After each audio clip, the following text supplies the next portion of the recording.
Good evening, everybody, and thanks for joining us. It's not the first time we've heard this, but crews on the Mississippi plan to right that benzene barge tomorrow.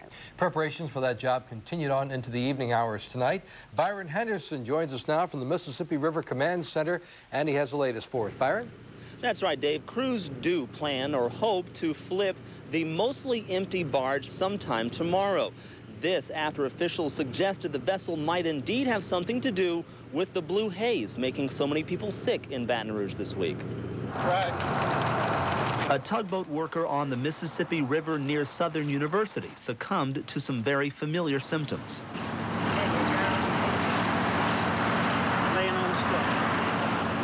This 51-year-old man was on a tug about a mile north of the old Mississippi River Bridge when he collapsed, complaining of symptoms including weakness and shortness of breath. He was in an area which had the day's highest air readings for benzene, but the exact cause of his symptoms is not known. The tugboat worker was treated and released from an area hospital.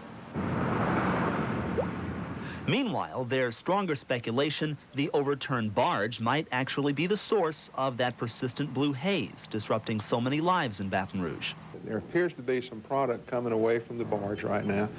DEQ Secretary Dale Givens saw from a helicopter a sheen on the river extending from the barge. Over the center of the river where you could see some of the blue haze on the thing, it appeared to follow the pattern of the sheen that was on the surface of the water. Givens can't say for certain the blue haze is directly related to the barge, but for now, it's the most likely possibility. Preparations in advance of flipping the barge continue tonight. Master Trooper Mike Sager with Louisiana State Police tells us even as we speak, crews are continuing to hook cables to the barge in preparation of flipping that thing tomorrow. Earlier today, they actually pumped water into it to create some ballast to keep it from bouncing up and down. We'll see what happens tomorrow. Tune in tomorrow morning for all the latest. Back to you, Dave. All right, Byron, thanks very much. By the way, there's one thing working in favor of those crews, if indeed they flip the barge tomorrow, and that is that tomorrow is Good Friday. It's also a state holiday, as you know. All state and city parish offices will be shut down, and local schools are out too. So the downtown area should be pretty empty. Annie? Now on the West Bank, authorities and residents are ready for that barge to be flipped. Ken Pasterek just came back from West Baton Rouge Parish. And Ken, what types of preparations are they making there? Annie, the West Baton Rouge Parish Office of Emergency Preparedness is fully staffed in case an evacuation is needed. And residents are bracing just in case more benzene comes their way. West Baton Rouge Parish residents got a scare earlier today when benzene filled the air and forced the closure of the old bridge. But this evening, it was reopened. But the Sunrise community remains closed almost 2 weeks, and the roadblock is still up, and the evacuation area could grow tomorrow if the benzene levels climb. Ray Cooper's family was overcome by the hazardous chemicals Monday night. They may evacuate early Friday to avoid any more discomfort. And every night you don't know if you're getting in bed and somebody's going to come and wake you up real early and got to get out and load everything up, you know. But what else can we do? Huh? Yeah, it's getting real low. Getting pretty tired of it. Now tonight, a shelter-in-place remains for parts of West Baton Rouge Parish near the old bridge. And speaking of shelters, Annie, Port Allen High School will open it at 6 o'clock tomorrow morning for residents concerned about that barge flipping and the benzene. Well, that's good. They'll have a place to go if they get nervous. Thanks a lot, Ken.